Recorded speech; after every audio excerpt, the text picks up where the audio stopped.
আসসালামু আলাইকুম। নতুন আরেকটি ডেলি ব্লগে আপনাদেরকে স্বাগতম। তো সকাল সকাল চলে গিয়েছিলাম বাজারে। আসলে বাজারটা 30 দিনের মধ্যে 25 দিন আমি করি, কারণ বাজারটা খুব নিচে, বাসার নিচে বাজার, তাই আমার বেশি একটা কষ্ট হয় না।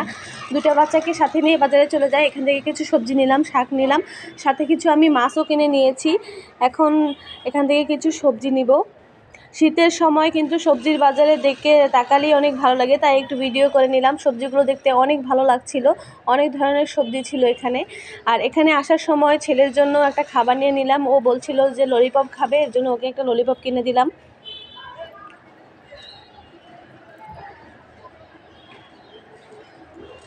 দুজনে মিলে বাজার করতে যাই ঠিকই, কিন্তু আমার হাজব্যান্ড সকালবেলা যায়, রাত্রে আসতে আসতে 8টা-9টা বেজে যায়। ওই সময় কিন্তু বাজার তেমন একটা ভালো পাওয়া যায় না, মাছ টাছ ভালো পাওয়া যায় না। এর জন্য আমি নিজেই চলে যাই, নিজের মন মতো ভালো দেখে দেখে কিনতে পারি। আর ওর বাজার আমার কেন জানি পছন্দ হয় না, ও জীবনও ভালো করে দেখে দেখে আনে না, লোকেরা যা দিয়ে দেয় তাই নিয়ে আসে। এর জন্য আমি চলে যাচ্ছি, আর এটাকে কোলে নিয়ে আর ওটাকে হাতে নিয়ে কোনো রকমে ঠেলতে ঠেলতে যাই আর চলে আসি। যাই হোক, বাসায় চলে আসলাম। তো বাসায় আজকে আমি এই বাটা মাছগুলো কিনেছি। এগুলো কেজি চেয়েছিল 500 টাকা করে, কিন্তু আমি একটু দামাদামি করে 380 টাকা করে নিয়ে এসেছি। এটা আমার হাজব্যান্ডের অনেক প্রিয় একটি মাছ। ও তো ভিডিও করার সময় আমি বলছিলাম যে আমি মাছগুলো কাটি, তুমি একটু ভিডিও করে দাও। তো মাছগুলো দেখেও অনেক খুশি হয়ে গিয়েছিলো। এগুলো কিন্তু গ্রামের সাইডে কিন্তু আরও অনেক বেশি দাম। আর লোকটা বলছিল যে এটা নাকি বাটা মাছ, কিন্তু আমরা তো জানি এটা আমাদের মানে শ্বশুরবাড়ি এলাকার ভাষায় এটাকে কী মাছ বলে আমি নিজেও ভুলে গেলাম। নামটাও বলেছিল, আমার হাজব্যান্ড বলেছিল, রাত্রে আমার মনে নেই। আচ্ছা, যাই হোক। তো এখান থেকে মাছগুলো কেটে নিচ্ছি। আমি কিছু মাছ কেটে নেব, রাত্রেবেলা এত মাছ কাটতে পারবো না, কারণ বেশি দেরি হয়ে যাবে রান্নাবান্নার। এর জন্য আমি কিছু মাছ কেটে নেব।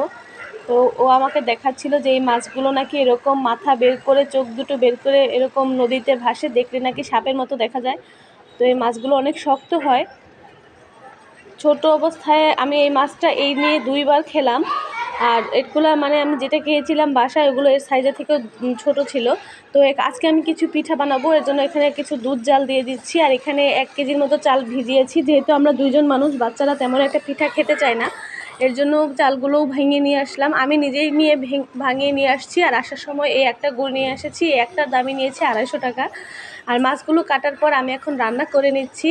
কিছু মাছ রান্না করে নেব না রাতের জন্য, আরগুলো আমি রেখে দিয়েছি, পরে কেটে নেব। বাচ্চা নিয়ে আসলে সবগুলো মাছ একসাথে কাটা সম্ভব হবে না। সাথে আমি কিছু পোয়া মাছও নিয়ে এসেছিলাম, এর জন্য ভাবলাম যে সবগুলো মাছ আমি একসাথে কেটে নেব, এর জন্য আর কাটলাম না।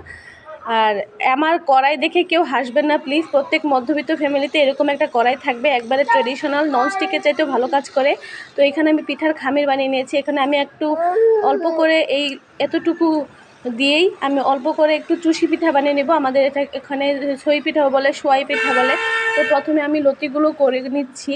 আর এখানে আমি একটা ভুল করেছি, অন্যান্য সবাই কিন্তু আমি পাটাতে এগুলো ঘষে ঘষে বানাই, কিন্তু আজকে ভাবলাম যে আমার রুটি বেলার যে মার্বেল পাথরের যে মানে এটা আছে, পিঁড়িটা আছে, সেটার মধ্যে বানাই। কিন্তু এখানে বানাতে গিয়ে সবসময় লেগে যাচ্ছিল, আমি বুঝতেছিলাম না। কারণ এখানে আটা দেখেন কীরকম উপর উপর দিয়ে থাকছে। ভালোভাবে আটাগুলো ভালো করে নিচে থাকলে কিন্তু ভালো করে হয়ে যেত।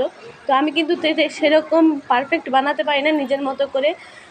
খেতে হবে শীতের দিনে শীতের পিঠা, তাই বানিয়ে খাচ্ছি। আমার বাসায় অনেক দূরে, আমার মা আসবে কয়দিন পরে, ওই সময় আবার ভালো করে বানিয়ে খাওয়া হবে। কিন্তু শীত চলে আসছে, আমার হাজব্যান্ড বলছিল যে পিঠা টিঠা কিছু বানাও, এর জন্য আজকে একটু ট্রাই করলাম। তো এগুলো বানাইতে আমার যেখানে আধা ঘন্টা টাইমও লাগবে না, সেখানে আমার একটু বেশি টাইম লেগেছিলো। যে দেখেন বারবার শুধু এখানে আটকে যাচ্ছিল, যেহেতু মার্বেল সেট, এর জন্যও মনে হয় উপর থেকে শুধু গুঁড়াগুলো চলে চলে যাচ্ছিলো। আর এটা যদি আমি মানে পাটার মধ্যে করতাম বা কাঠের কোনো পিঁড়িতে করতাম, তাহলে এতটুকু দেরি হতো না।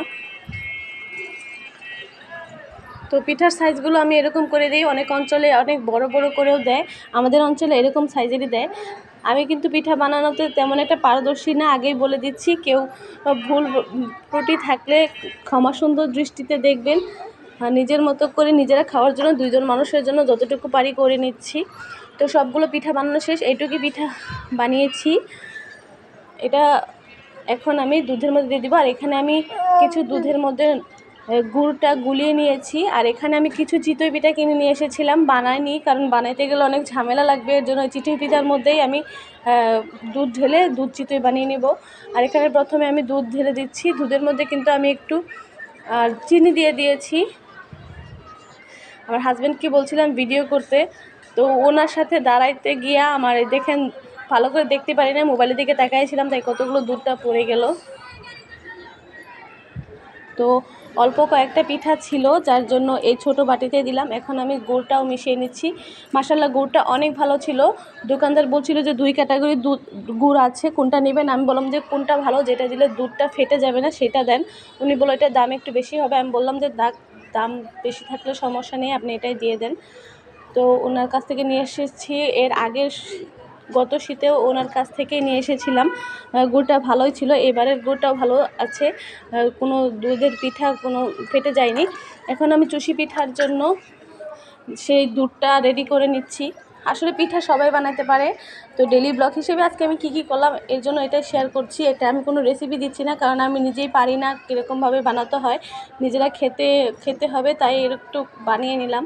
তো এখন দুধের মধ্যে দিয়ে দিচ্ছি পিঠাগুলো। দুধটা কিন্তু পরিমাণে বেশি হয়ে গিয়েছিল পিঠার চাইতে। যাই হোক, হাজব্যান্ডকে বললাম কিছু দুধ তুলে রাখি, ও বললো যে না সমস্যা নেই, এগুলোই চুমুক দিয়ে খেয়ে ফেলবে। তো আর কিছু বললাম না, এভাবে দিয়ে দিলাম। সাথে কিন্তু কয়েকটা গুঁড়া দিয়ে দিলে ভালো হয়, পিঠার ঘনত্বটা সুন্দর আসে। এখন আমি মিশিয়ে নিচ্ছি, এগুলো আমি ফুটিয়ে নেব।